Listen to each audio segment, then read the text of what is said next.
Cuba membelakangkan titah Sultan Selangor, Koming semakin biadab melampau main isu 3R.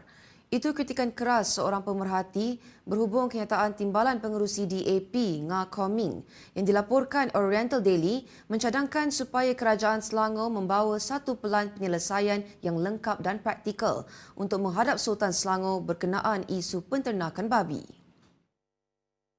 Pemerhati membidas kenyataan Koming kerana seolah-olah mencabar titah Sultan Selangor Sultan Sharifuddin Idris Shah yang tidak memperkenankan aktiviti penternakan babi di mana-mana daerah negeri itu. Sambil menyifatkan kenyataan Koming itu terlalu biadab dan melampaui batas, pemerhati menganggap pemimpin DAP itu sengaja bermain dengan sentimen isu kaum, agama dan institusi diraja 3R. Jurusetera pemerhati mempersoal adakah Akta 3R yang diwujudkan Perdana Menteri Datuk Seri Anwar Ibrahim dan pemimpin DAP hanya diguna pakai untuk rakyat sahaja. Sedangkan tegasnya pemimpin DAP dengan biadab dan celupa sewenang-wenangnya memainkan isu berkenaan sesuka hati tanpa apa-apa tindakan terhadap mereka. Tegas pemerhati, Anwar seharusnya mengambil tindakan keras ke atas Koming serta mana-mana pemimpin DAP yang didapati melanggar Akta 3R dan bukannya berdiam diri.